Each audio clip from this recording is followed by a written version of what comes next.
Welcome viewers, welcome to our channel. The Left Alliance defended French President Emmanuel Macron. However, there was no complete relief. The results of France's second and final round of the parliamentary election show there is no single party or coalition has won the majority. In terms of number or seats, there is a three-party parliament. The Left Alliance is number one, the far-right National Right, which won the surprising 31% of the vote in the first round, moved to the third place, and the Ensemble coalition led by Macron's endless Renaissance party is in second place.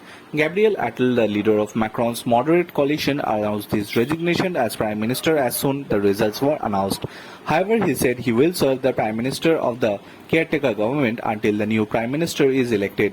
The French voted to elect 577 number of the lower house in the parliament. The National Rally was in the first place in the first phase of the elections last June 30th. With more than 33% votes, they campaigned in the stance of anti-immigration policy. A coalition with left-wing parties scored for 28% of the vote.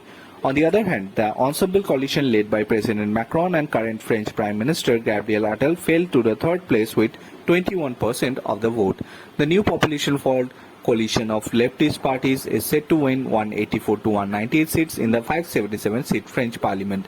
According to the figure from France's polling agencies, Macron moderate coalition is set to get 160 to 169 seats and the far-right National Rally is going to get 135 to 143 seats. The magic figure is for the government formation is 289. No parties or alliance has come close to the number. Marine Le Pen's far-right party's victory has been several left-wing parties joined forces. The coalition included far-left parties, Socialist and the Green Party, which works to protect the environment. After the success of the far-right in the first round of the voting, the moderates and the left reached an understanding in several seats. In a three-way contest, leftist, rightist and alliance withdrew candidates from the at least 200 seats to ensure that the votes against the National Rally are not split. As a result, far-right parties are in direct competition with the left-wing coalition and the moderate coalition. However, the outcome of the parliamentary election, Macron remains president until 2027. France currently has a semi-presidential system in government, although the decision of the president is final in the implementation of foreign policy or defense. The prime minister plays an important role in the determining in the internal policy, which is the far right in the majority in the parliament.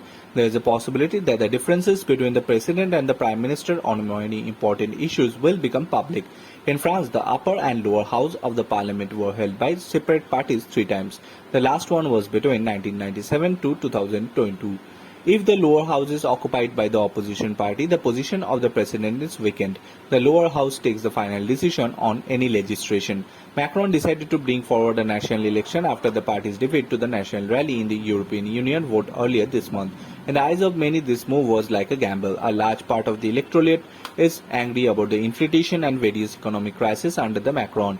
Many people think that Macron is arrogant and detached from the everyday life or ordinary people. Some say he runs the country like a CEO of a company but fails to build an alliance with the shareholders, left-right and socialist parties and also opposed to many Macron's decisions. However, many hope that Macron will be able to come to the conclusion with the left alliance. Bureau Report.